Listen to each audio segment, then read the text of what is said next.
ગુજરાતના તમામ જિલ્લાઓમાં ચાલી રહેલ મતદાર યાદી સુધારણા કાર્યક્રમને વધુ અસરકારક બનાવવા એસઆઈઆરની કામગીરી માટે વિશેષ કેમ્પનું આયોજન થશે। 29 અને 30 નવેમ્બર આ 2 દિવસ દરમિયાન ખાસ કરીને અમદાવાદ જિલ્લાની મામલતદાર કચેરીઓ અને પ્રાંત કચેરીઓમાં વિશેષ કેમ્પ રાખવામાં આવશે। આ વિશેષ કેમ્પ 29 નવેમ્બર બપોરે 12 થી સાંજના 5 વાગ્યા સુધી રહેશે, જ્યારે 30 નવેમ્બરનું કેમ્પ એ સવારે 10 થી સાંજના 5 વાગ્યા સુધી ચાલુ રહેશે। મહત્વની વાત એ છે કે શહેરી વિસ્તારોમાં દરેક વિધાનસભા મત વિસ્તારમાં ઓછામાં ઓછું એક સ્થળે કેમ્પ ફરજિયાત રાખવામાં આવશે, જેથી કોઈ પણ મતદારને મુશ્કેલી ન પડે।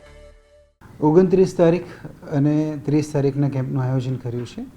29 તારીખે સમય 12 થી 5નો છે અને 30 તારીખે સમય 10 થી 5નો છે।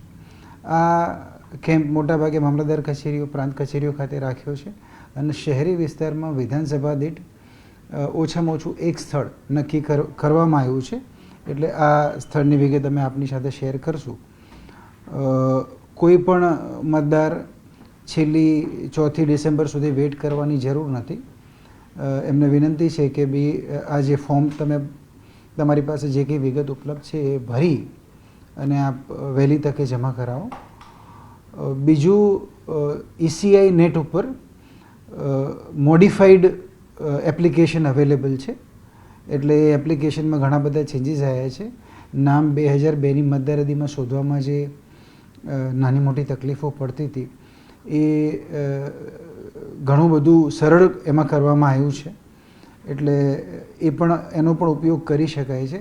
આ ઉપરાંત આ કેમ્પની અંદર જે પણ વ્યક્તિ પોતાનું એન્યુમરેશન ફોર્મ જમા કરાવવા જશે તો ત્યાં ફોર્મ જમા કરાવવાની સાથે સાથે પોતે પુરાવા જમા કરાવવા ઈચ્છતા હોય તો એ પણ જમા કરાવી શકશે।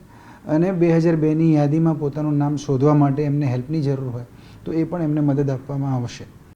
હાલ ગુજરાતમાં ચૂંટણી પંચ દ્વારા મતદાર યાદી સઘન સુધારણા કાર્યક્રમ એટલે કે એસઆઈઆરની કામગીરી ચાલી રહી છે। એક તરફ મતદારોએ ફોર્મ ભરવા માટે દોડધામ મચાવી દીધી છે, ત્યારે બીજી તરફ એસઆઈઆરની કામગીરીના દબાણ અને નોટિસોના પગલે બીએલઓનું કામ કરતા કર્મચારીઓમાં ભારણ રહેતા હોવાના અનેક કિસ્સા પણ સામે આવ્યા। માટે આ કેમ્પ એ દરેક લોકો માટે મદદરૂપ થશે। હવે જો કોઈ મતદારને 2002ની જૂની યાદીમાં પોતાનું નામ શોધવામાં મુશ્કેલી પડી રહી છે તો કેમ્પમાં હાજર કર્મચારીઓ તમારી પૂરેપૂરી મદદ કરશે। તમારા ફોર્મની ઓનલાઈન એન્ટ્રીથી લઈને તમારા મનમાં ચાલતા દરેક પ્રશ્નોના જવાબ તમને આ વિશેષ કેમ્પમાં મળી જશે। સાથે ભારતના ચૂંટણી પંચ દ્વારા લોન્ચ કરાયેલ નવી મોડિફાઈડ એપ્લિકેશન હવે ઓનલાઈન ઉપલબ્ધ છે। આ ECI નેટ એપ્લિકેશન દ્વારા ઘર બેઠા મતદારો સરળતાથી પોતાના નામ ચેક કરી શકે છે અને સુધારણા માટે અરજી પણ કરી શકે છે। સાથે સાથે તમારે એ પણ જાણવું જરૂરી છે કે આ એસઆઈઆરની કામગીરી દ્વારા મૃત્યુ પામેલા, સ્થળાંતર કરી ગયેલા અને ડુપ્લિકેટ મતદારોના નામ યાદીમાંથી દૂર કરવામાં આવશે। માટે જો આગામી ચૂંટણીને ધ્યાનમાં રાખીને મતદાર યાદી વ્યક્તિગત રીતે ચકાસવી અત્યંત અગત્યની છે।